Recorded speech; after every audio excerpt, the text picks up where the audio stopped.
Welcome to the Leo Zagami Show with Leo and Christy, live from Palm Springs, California. We are broadcasting on Facebook, on various channels, on YouTube, on X, on Rumble, on BitChute, and later on Band of Video. Yes, we are here for a show about the Illuminati Eternal Quest for Immortality. That's quite an interesting subject, Christy. And we want to thank, first of all, those who really are believing in our show, all the viewers. I must say it was very successful last week's show, and I hope you will learn much more from today's show. And at the same time, thanks to all our sponsors. Christy. Okay. Anyway, you guys are really great. Thank you so much for the donations. Malgrazada Minta, Gregory Thorne, Daniel Estes, Connie Morrison, Amelia Stewart, and Joanne Otinero, who she donates. She puts it's a once a month thing, and she just it automatically goes into the GoFundMe. So she donates every month. And she did it that way. And you guys can do it that way too. Or you can buy a book. And a lot of people bought a book. So we're really grateful. Thank you so much. Thank you, thank you, thank you. We're here. Absolutely. And today's show is partially based also on material you can find on volume 9 of my Confessions, which is a book with 7 steps to the secrets of the New World Order, from transhumanism and immortality to Gnostic Jesus, UFOs, and insect witchcraft. This book is a particularly recommended book you can get without getting all the others. And of course, it's a book that touches on this subject, which has come to light, let's say. It's been discussed even by the mainstream media this week, because during this victory parade in Tiananmen Square, these 2 gentlemen, Vladimir Putin and Xi Jinping, with Kim Jong-un overlooking and listening to them, discuss the subject of immortality. And there is actually those who say it wasn't even a hot mic moment. They deliberately wanted this whole thing to come to light, to be somehow discussed worldwide. And so I will let you have my own opinion in a moment. I will give you my opinion. Why they did it? You want to know why they did it? Yeah. You want to know why they did it? Let me give you this great revelation, guys. Why did they do it? Okay. I didn't want to really go there, but I have to go there. We know there's been a lot of talk about Donald J. Trump and his health. And of course, Donald J. Trump met on August 15th with Vladimir Putin, a Vladimir Putin that was in extraordinary shape and is looking visibly much better than a couple of years ago. almost suspiciously better than a couple of years ago, when he seemed to have started Parkinson's disease. He wasn't really in top shape, and then here we go.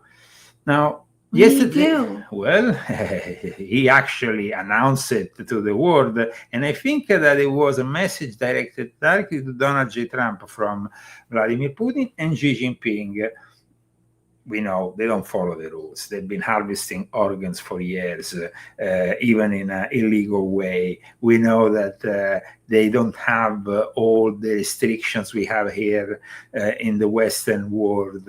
So the fact that at 70, because both Vladimir Putin and Xi Jinping are turning 70 and now discussing immortality, well, this is actually making a lot of people very upset. So let me show you something about it that I find rather interesting. People rarely lived longer than 70 years, but today they say that at 70 you are still a child. Human organs can be continuously transplanted. The longer you live, the younger you become, and can even achieve immortality. Well, first of all, Putin headed up the KGB. So anyone who thinks that that was a hot mic, I mean, I shouldn't have described it that way. He knew exactly what he was saying, and he knew it was going to be picked up on microphone. For anyone who doesn't understand how the KGB operated for decades and decades and still does, they didn't get that. But what did you make of that? That was sending a message to everyone out there, was it not?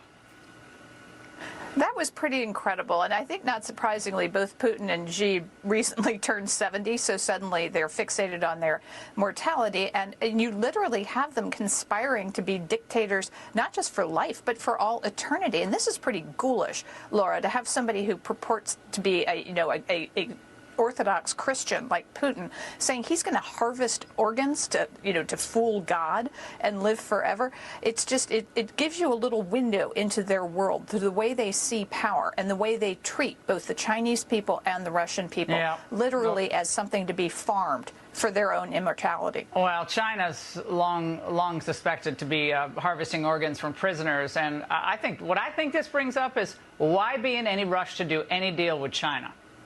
We know what China wants to do. Let them cool their jets. They want to play this game. We should play it. Yeah, but there's a lot of people that instead, when they're facing death, they would do anything. Now, yesterday evening, Christy didn't really know what was the subject of today's show, but she suggested a movie, and we ended up watching a movie that was actually based on this subject. I was quite surprised, Christy, because I was putting this show together for the last few days, but I didn't really tell you what it was about. Yeah. And then suddenly you came with a movie that was spot on this subject, and it was about I didn't even watch it. I think I fell asleep. You fell asleep, but this movie was very interesting, let me tell you. I want to show what I'm talking about here, because it's about, in fact, organ harvesting and a community. This Lily and Richard, the Amaranth is called, moved to a luxurious and cult-like community where Lily becomes unsettled by the transformation she observed in her older husband, and in her own physiology, leading her to wonder if there is something more sinister at play. And in fact, in the end, there is something more sinister at play, because organs are taken from people who are obviously desperate. And then she actually becomes incredibly pregnant of this old folk who we see after the later replacement organ is very much, he actually starts to have a great sex life again, and she can't even cope with it anymore. But there is compromises that are made, because, of course, organ harvesting, organs that are taken from what? From who?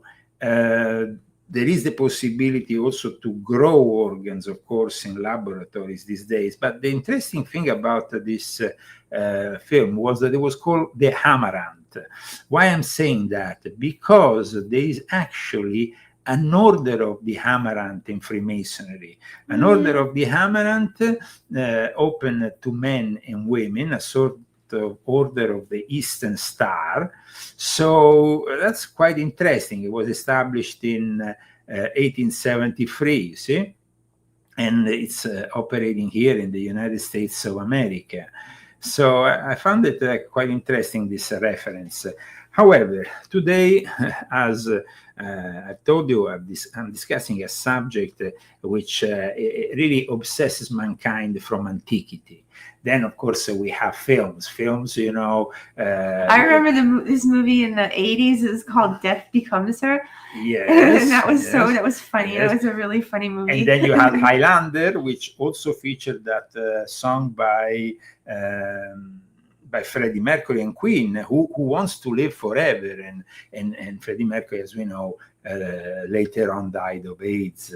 And it was Who Wants to Live Forever? And the actual subject of the movie, this a guy who goes through the ages, but he sees everybody else dying every time. He can't really have a relationship with a woman because they inevitably will die, and he keeps on living.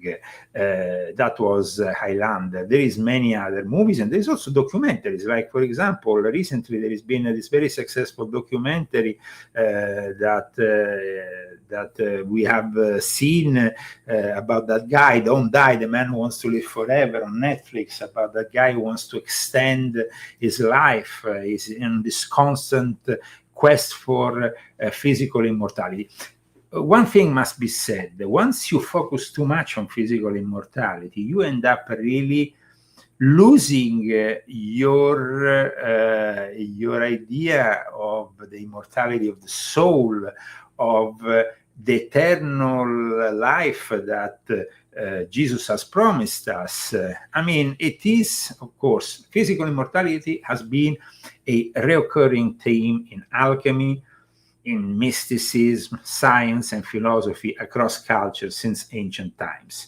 When I published this article, which was very successful the other day on my website, leozagami.com, I showed how in Russia this is no novelty. I mean, there has been already right at the start of the 21st century, there was already people, very known intellectual figures, like, for example, Nikolai Fyodorovich Fedorov, whom I described in Volume 9 as an advocate of radical life extension by scientific methods, human immortality, and resurrection of dead people even, who started the influential movement of Russian cosmism, which was a precursor to today's transhumanism.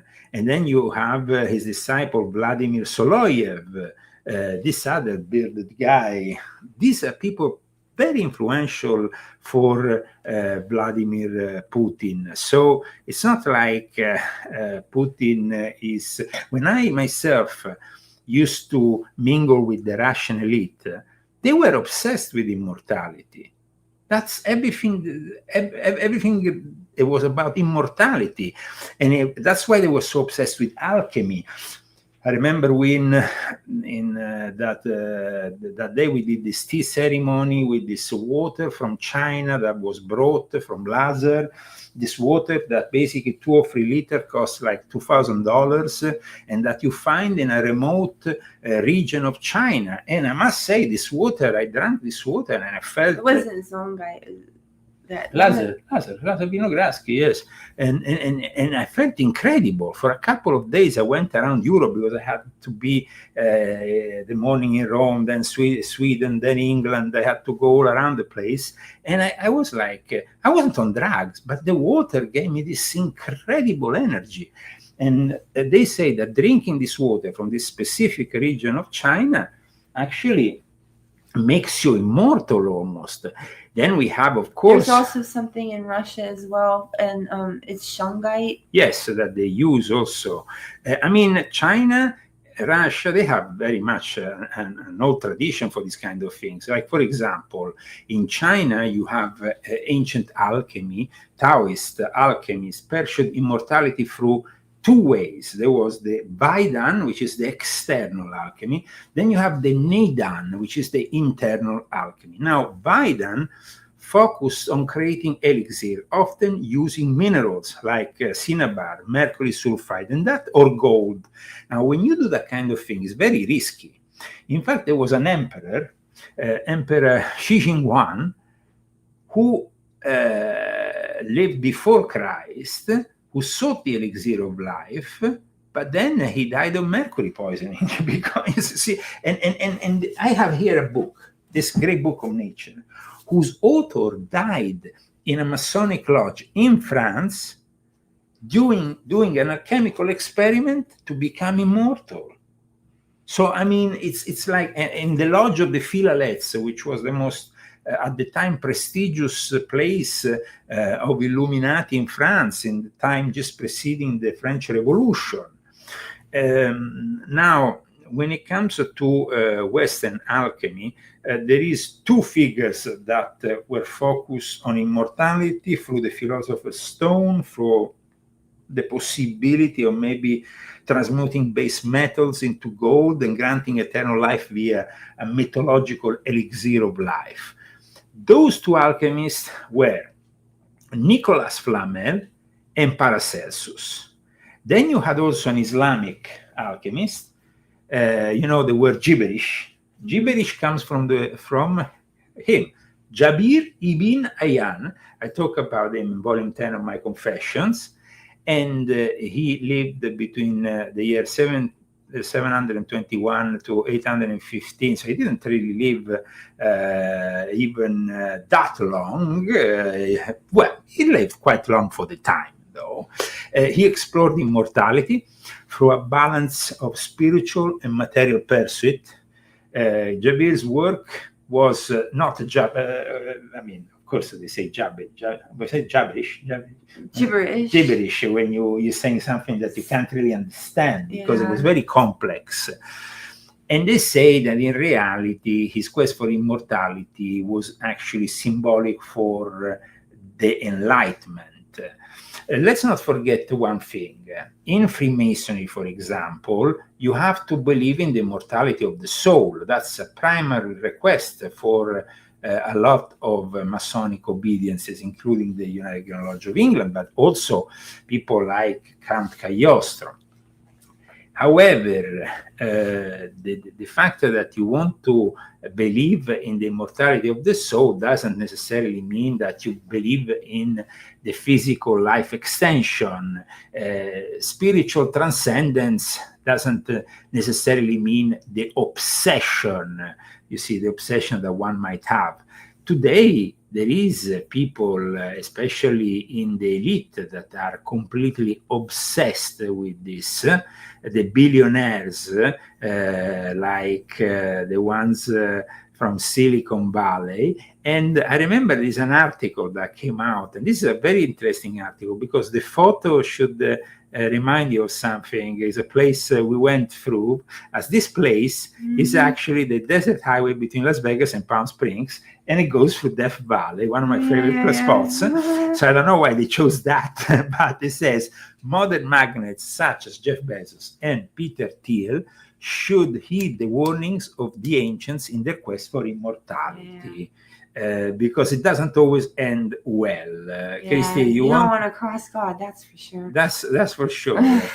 Please read this, Christy. The latest trend among internet billionaires, Jeff Bezos and Peter Thiel among them, is to funnel vast sums into research on how to prolong human life, perhaps even how to extend it indefinitely. The reasons why the prospect of immortality would appeal to those enjoying such enormous wealth are clear. Even if they lived 1,000 lifetimes, they still wouldn't be able to spend a fraction of their billions. But if no amount of money is ever enough, what amount of time will ever be sufficient either to accumulate, to enjoy it? Acquiring some kind of immortality might indeed be the only something. The only solution. Solution. And how they want to acquire this immortality. Now, there is various ways of acquiring it. You had, of course, the obvious way, the one that Putin was discussing with Xi Jinping, organ replacement. That's quite obvious. It's quite, you can do it. It's possible. But, okay, you will go maybe and reach, like Putin himself said, 150 years of age. Now, Putin confirmed this. He didn't hide himself when they asked him about this discussion he had with Xi Jinping. He actually confirmed it. Well, do you believe that people can live 150 years or longer? Yes, when we walked to the parade, President Xi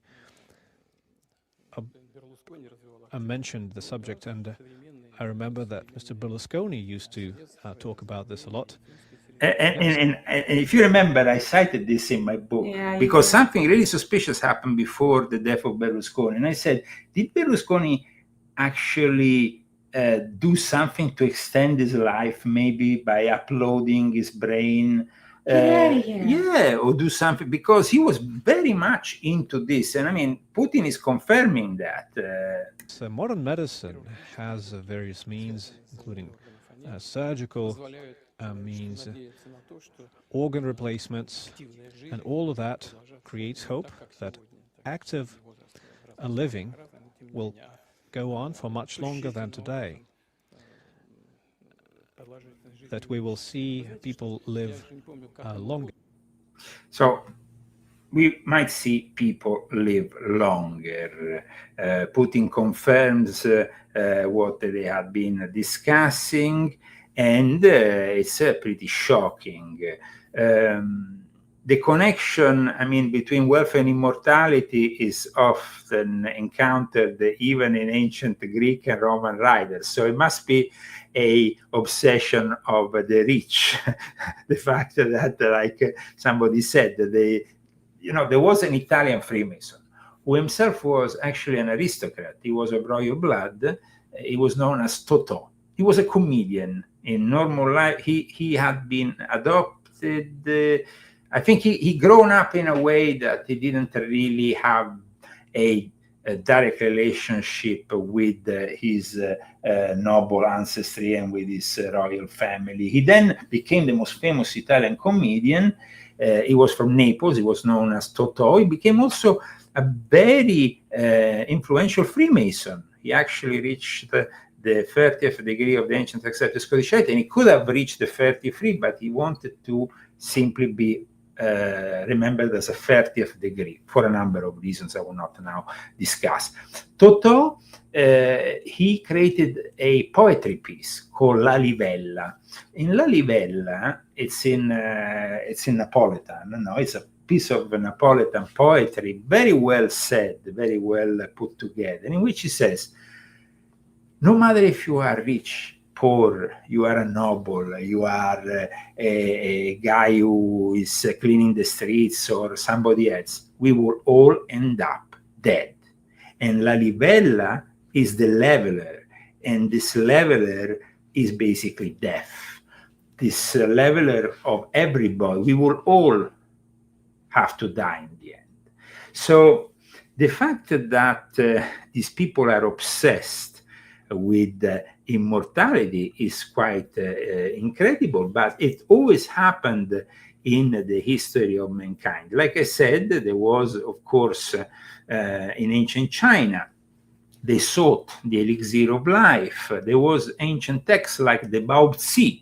There was an author, Ji Hong, who lived after Christ. He was born in 283, died actually also quite young, because he died in 343. That's not an incredible long life, but he wrote extensively about immortality elixirs.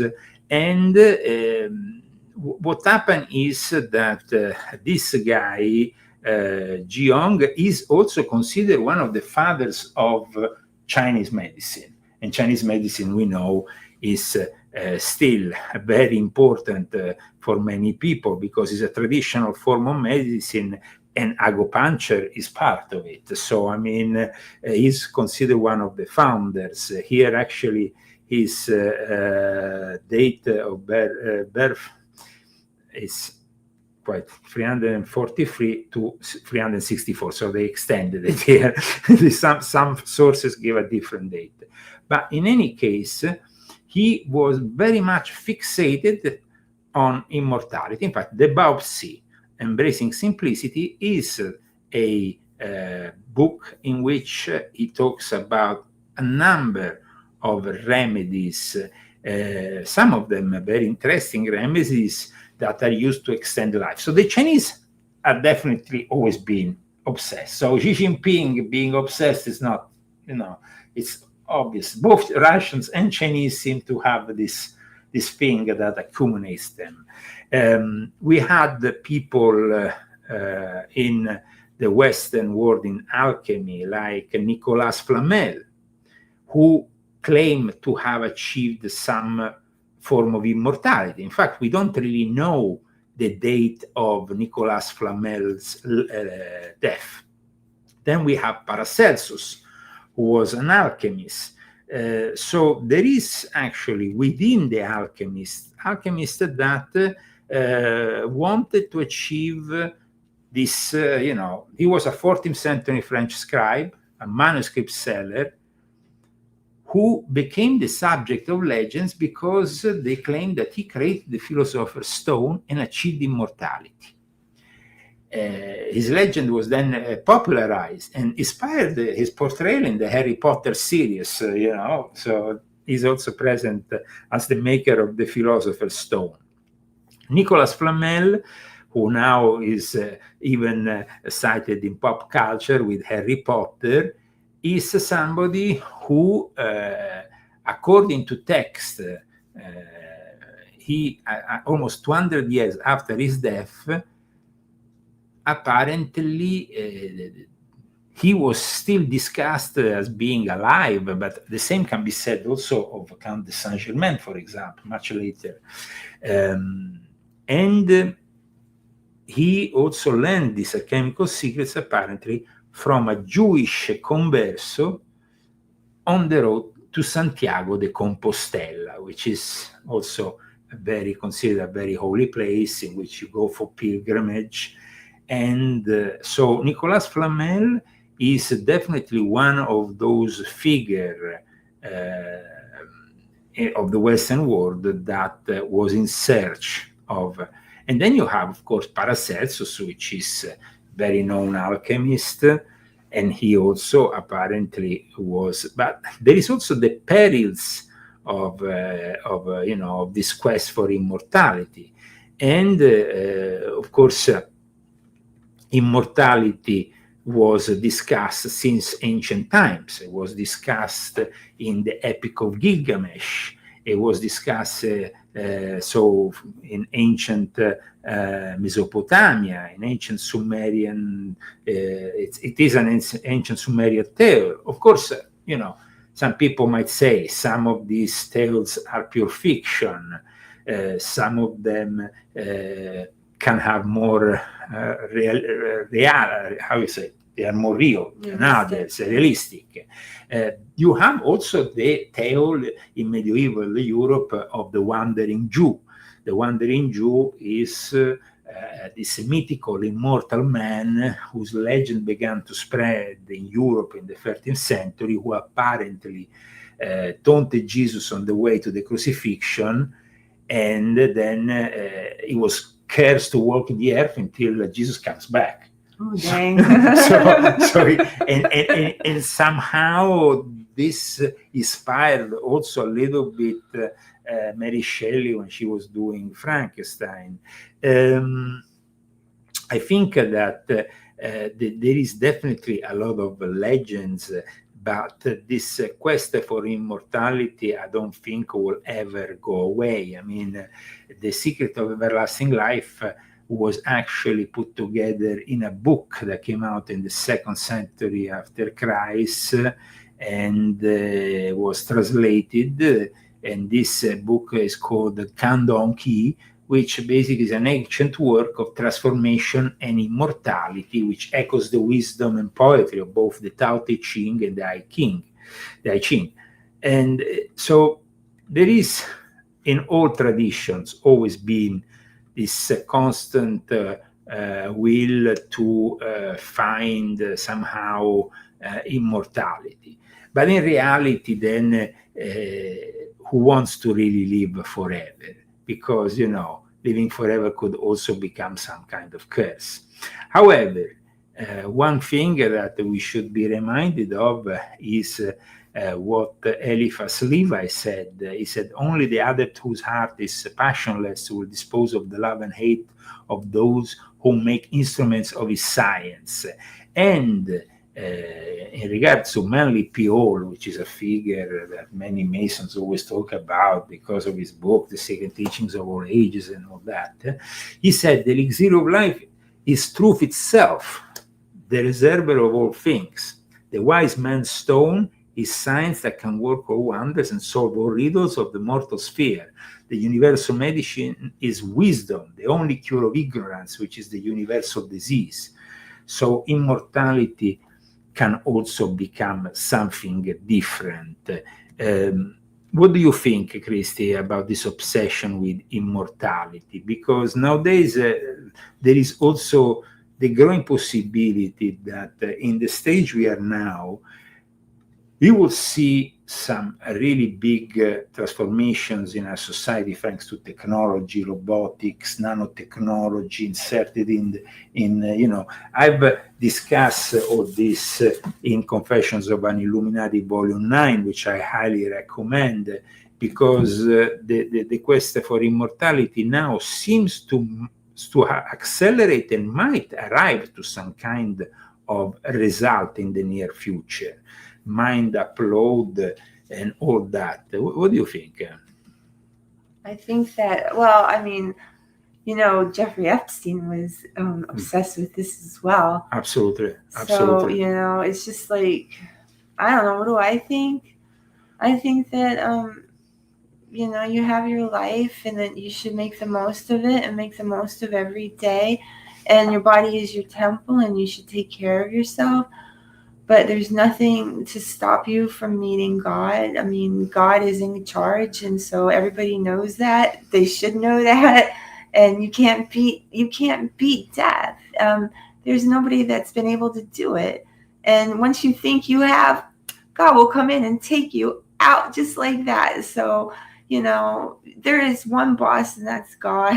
So there is no quest for immortality, because you're just going to lose, and it doesn't matter how much money you have. And by the way, that money can't get you into heaven. So those pearly gates are closed for people who are money hungry with big egos. And God can shine his light on you one moment and take that light away in a moment in the next. So you can have something and you can have this great blessing from God.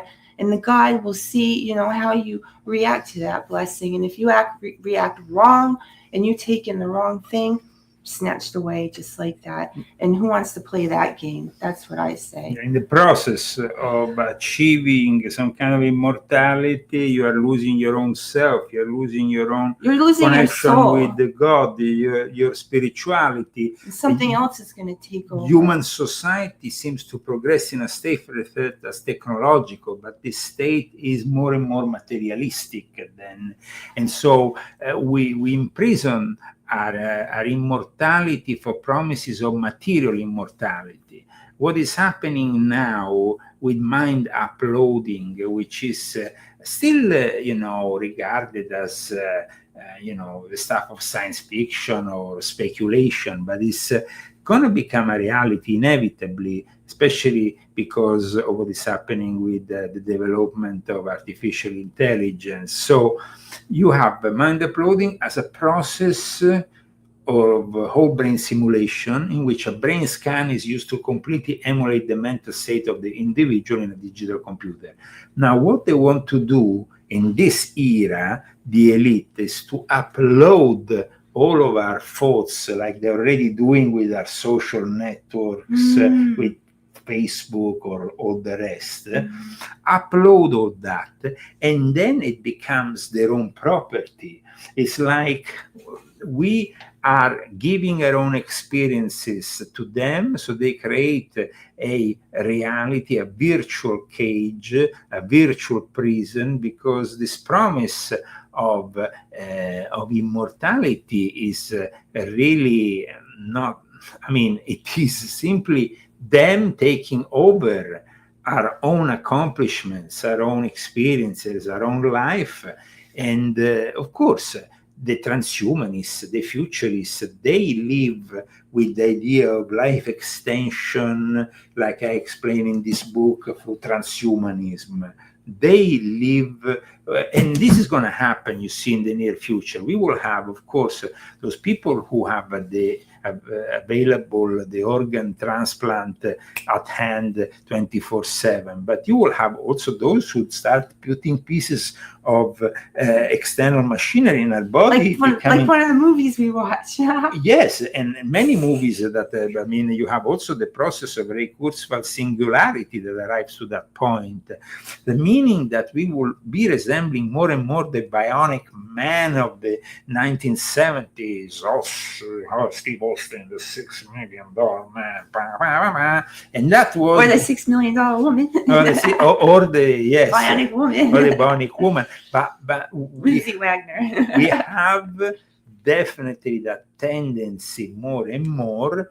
And somebody's asking me, what does Volume 12 discuss? It's the final book of my confessions, because this closes the confession series and is the book that brings you on top of the pyramid, where the all-seeing eye tells you the story of the Jesuit order, the most influential religious order of all times, and their responsibility behind the rise of this new world order, the way we are living and everything that we are experiencing, not only in the religious field, with the creation of one world religion, with the progressive attitude of the Catholic Church, but also in science, in politics. So Volume 12 of my confessions is a book that you should get: History, Secret Societies, and the Politics of the Jesuit New World Order and the Luciferian Court.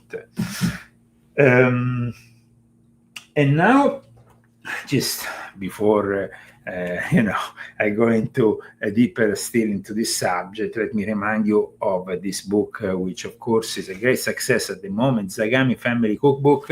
It's a book about all the recipes that day after day me and Christy experience in our small kitchen, and we transform it. And Christy, thanks to Christy, really, we have all these recipes codified from Italian cuisine that really make even the most humble kitchen into a fantastic 5-star Italian restaurant. Fresh pasta, fresh pizza. Today we had a fantastic pizza. Oops, sorry. Today we have a fantastic Christy, what are you doing with your phone? That's my. It was for the. Okay, for remembering this one. So that is really something I highly suggest. It's with colored photos. There is also vegetarian recipes, because Italian cuisine is full of vegetarian recipes. So it's definitely, you have, for example, lemon angel hair pasta. Fantastic. Watch this. This is a fantastic recipe. Just if you want to stay in the somebody said donkey pasta. No, I don't think there is any donkey pasta. It's pretty good pasta. Okay, so going back into the subject of immortality, the fact that we are also in front of the possibility of reaching technological singularity, which is a subject which I've discussed in Volume 7. I've also touched in Volume 6.66, but in Volume 7 I also discussed very much. Ray Kurzweil has been one of the main advocates of singularity, the moment in which we really reach that union between technology, between us as a human being, in probably a move towards a new type of human being. Because you see, we are definitely, with gene editing, with everything that is happening technologically, we are about to transform the Homo sapiens in something different. Mm-hmm. And I'm not saying that is going to be necessarily a good thing, because I mean, it could be maybe for some people a good thing, but like I say in volume 9, futurist and leading transhumanist Ray Kurzweil, who had also an important position for many years as a Google chief engineer, is now, of course, a little bit older. He received the National Medal of Technology in 1999. He's in the National Inventors Hall of Fame. He created this incredible keyboard back in the days, which everybody like me, who was a record producer, aimed to have, but it was way too expensive, and we could only see it in the big studios. Kurzweil is somebody who explained very clearly that we are reaching that moment in which we are about to merge with the machine. And he did it, of course, with a public conference, but also with a book that came out in 2005 called The Singularity is Near. And I cited this book in volume 9 of my Confessions. It's definitely a very interesting book. And I talk about Kurzweil's approach to futurism and, of course, the quest for immortality in volume 9 of my Confessions. In fact, I discussed in detail how the Davos Illuminati, Kurzweil, and all these people somehow are still following that ancient quest that we mentioned from Mesopotamia, from the Gilgamesh, the Sumerian king at the heart of humanity's earliest epic poem, who went in search of immortality.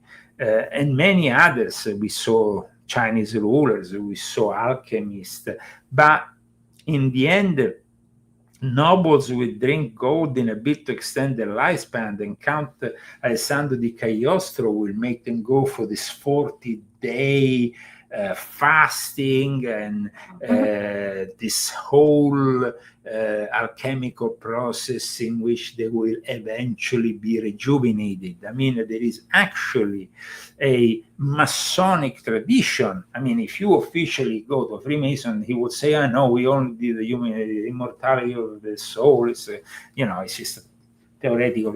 But back in the days, this Count Cagliostro, Giuseppe Balsamo, he created this Egyptian rite, and for those people who went through the 3 degrees of the Egyptian rites and became masters of the Egyptian rites and were deemed suitable, Cagliostro will reveal the secrets of the Arcana Arcanorum.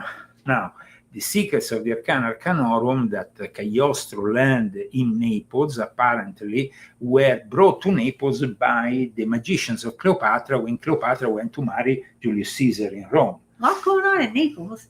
A lot going on with immortality in Naples. In Naples, That's yes. where I'm from. I know. Maybe because they live next door to a volcano who could be exploding. But the Arcana Arcanorum, which is kind of, it's like a construct, a Masonic construct over an alchemical teaching, has always been deemed as one of the most mysterious teachings of Freemasonry. Aleister Crowley talked about it very much. And so the Arcana Arcanorum is instead, if for the very few people who actually have the possibility to accede to these teachings, a very complex process, which include also some kind of sexual magical practice, which in the end will bring this person to completely change within 40 days his body into and mutate into a rejuvenated body. Now, we don't know if it works or if it doesn't. They claim it does. Definitely, when you do, for example, long periods of fasting, they tend to be periods in which you are regenerating yourself. And that's why fasting, it's kind of like indicated by many also Oriental practices as very important, but also, fasting is also very important for Christian practitioners, even in the Catholic faith. There is some who practice fasting. In 16th century France, though, like I said, there were people there who would drink gold to extend their lifespans. And then we had people like Cagliostro, the Grand Master of the Illuminati, and we had, of course, people in more recent times like that seem to be obsessed, and we see on TV, even on MTV, there was a series, True Life, I'm obsessed with staying young, in 2015. I mean, there is people who, from time to time, like that guy on Netflix, what's his name, who is obsessed with this, and has all this protocol he created, and so on. So it is all about fixations for some people who maybe have too much, who have maybe reached the let's say the success, the economic success, who at that point, when they understand that they can't bring, like we said, that money can't be brought to the grave, and that's it.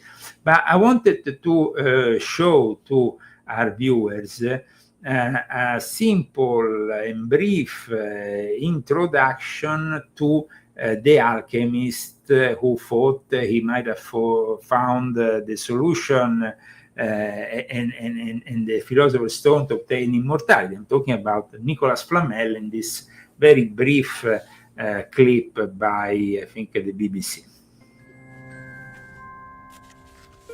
The pursuit of immortality was a quest to which medieval alchemists devoted their lives. And one amongst them became the stuff of legend.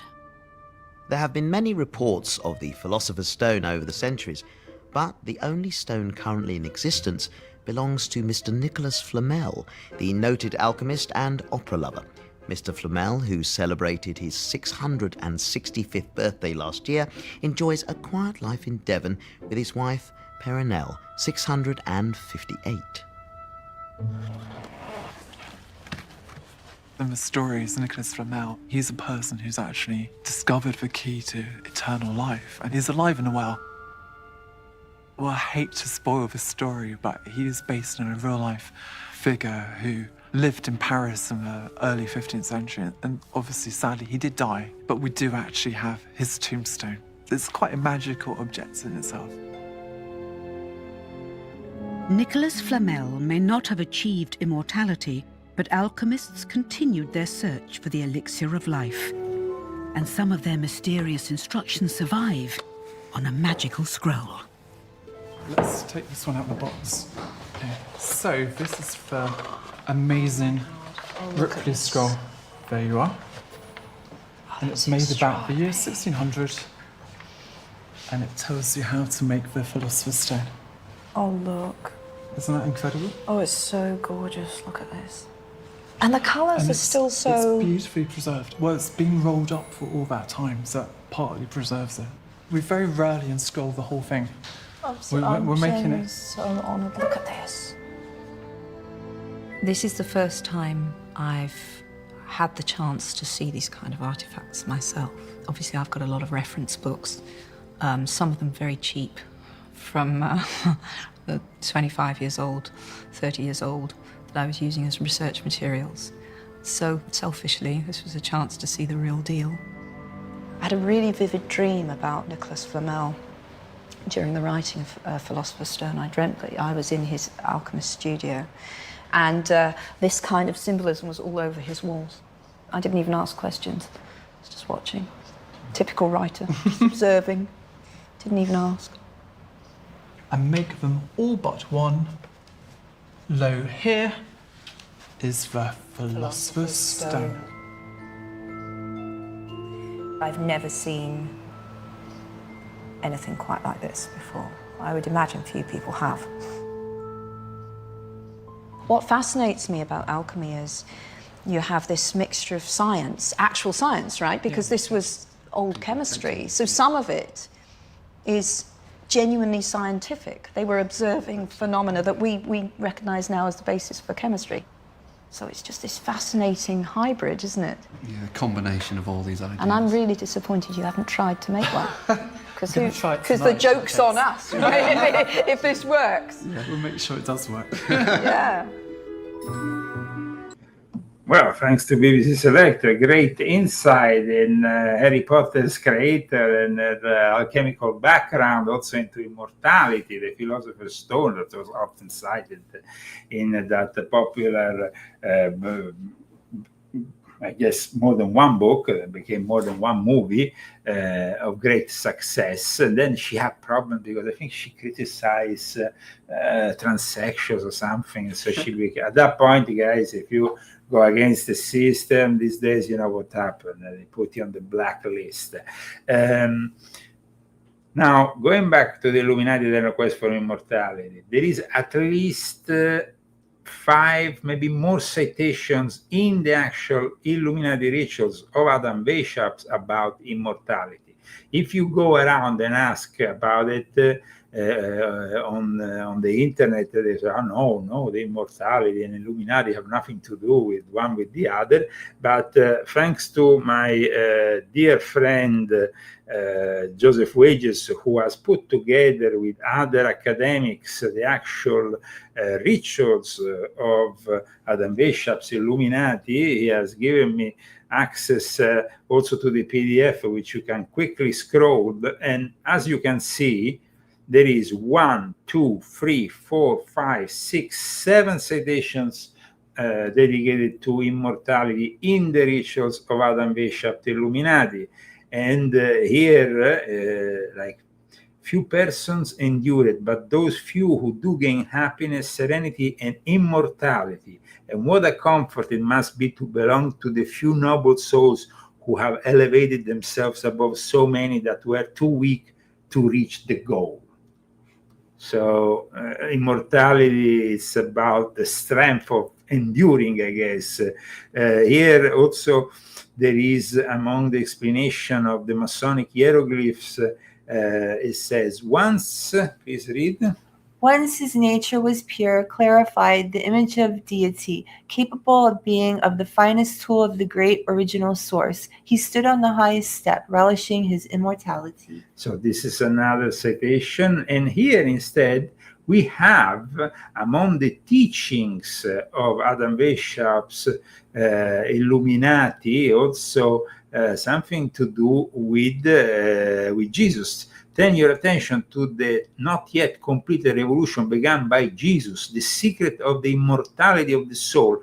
Here is the immortality of the soul, but also the resurrection of the 5 times wounded Messiah, the reawakening of a body by the 5 points of fellowship, and finally the correct understanding of the word Hiram, because the reinterpretation of the 3rd degree of Freemasonry for the Illuminati, because the 3rd degree of Freemasonry is based on immortality. You remember when you are brought back up and given that particular grip from somebody who is killed, Hiram Abif, it's killed and then brought back to life. That is the symbolism of immortality in the 3rd degree of Freemasonry. So that is also very interesting, that in the interpretation of the Masonic class, because the Illuminati had also their own Masonic rituals and Masonic degrees that they were giving, they directly link it to Jesus. So that's quite interesting. Going forward, always in regards to immortality in the degrees of the Illuminati, following the secret school of wisdom, it says one, and here I want to show it once again on the screen, one will not believe that he had benefited them so much might also harm them in the future. One would gladly have wished them immortality. As a very natural consequence of human short-sightedness, this reverence also had to be extended to the children and relatives. Then you have immortality described here, and here is always about Jesus. Jesus has prepared this kingdom for us, one immortality for his race of priest kings, because let's remember, like I explained in volume 9 of my Confessions, the Illuminati and Adam Bishop claimed that they were the real Christians to the lower degrees, to captivate them and say that they were teaching you real Christianity. This is something that I have a whole chapter about in volume 9 of my Confessions for those who are interested. And what happens here? It says, Jesus has prepared the kingdom for us, one, immortality for his race of priest kings, and provided a certain number of the best and most illuminated ones with knowledge and power. So let's say, more like giving the knowledge. It's a Gnostic concept to give only knowledge and power to a few rather than to give the truth to all, which is real Christianity. Yeah. So like I wrote in volume 9, Adam Bishop had more of a Gnostic approach overall.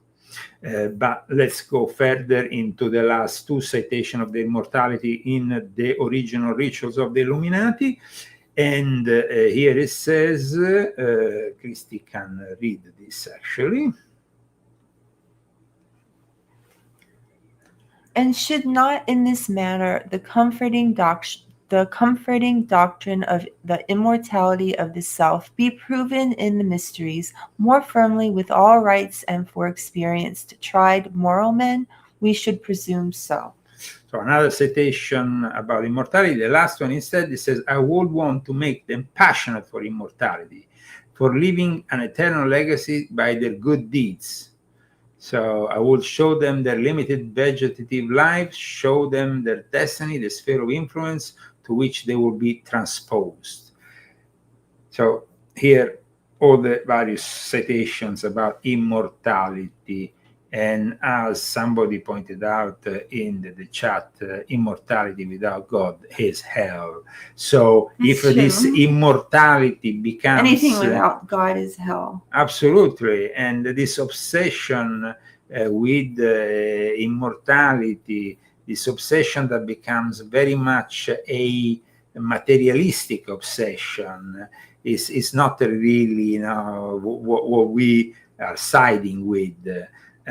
So yes, immortality of the soul is one thing, but the fact that they want immortal bodies that can live forever, it's another thing. So promising immortality and superhuman abilities and all the various benefits, losing God, it's not worth anything, because you will be living an eternal life of damnation after these 150 or more years.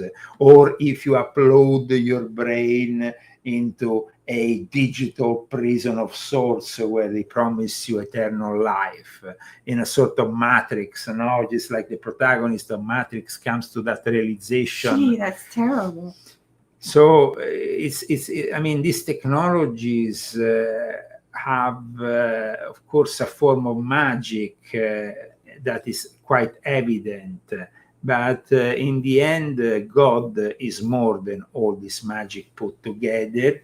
And I hope that today's show was illuminating for a lot of people, and made you also understand the reality of this eternal quest that the Illuminati had for immortality, an eternal quest that they should really put aside and instead have an eternal quest for God rather than the immortality. Because God then offers you the eternal life.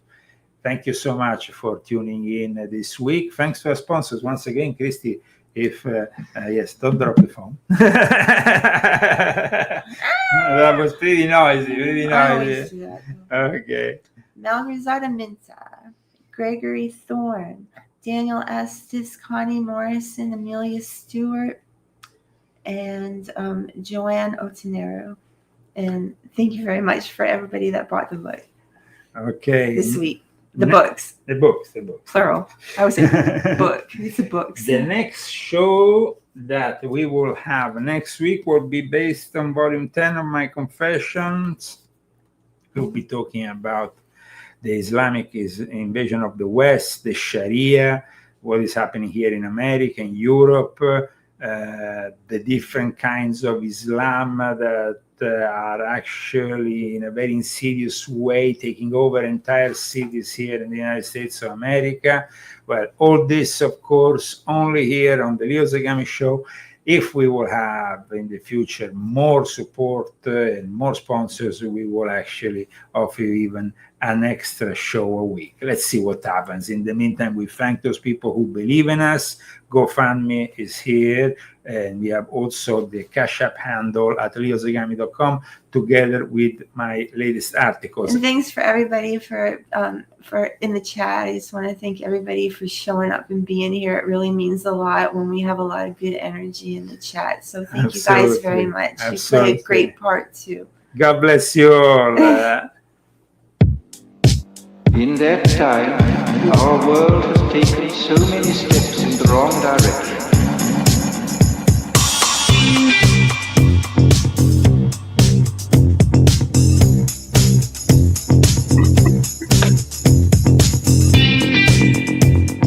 Vincenzo Viceversa, the author of all our book covers and his incredible music with images of our friend Albert from Telepandemia. See you next week. Science, technology, social organization.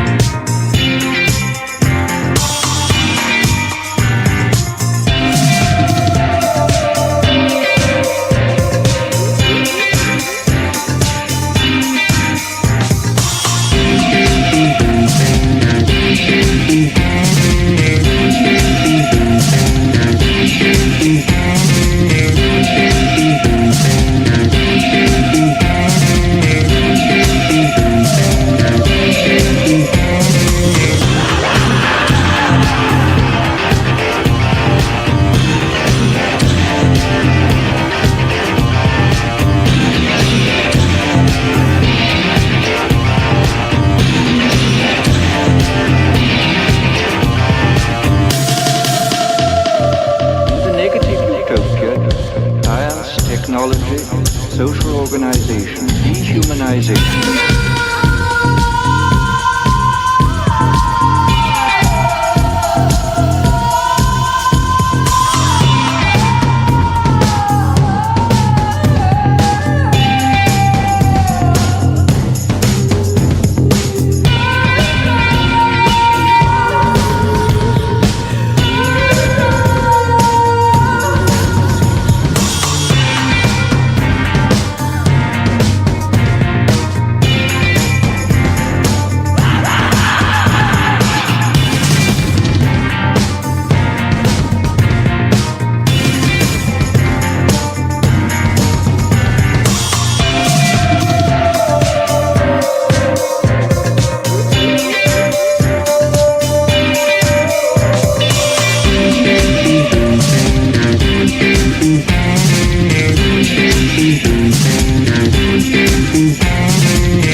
Technology, social organization.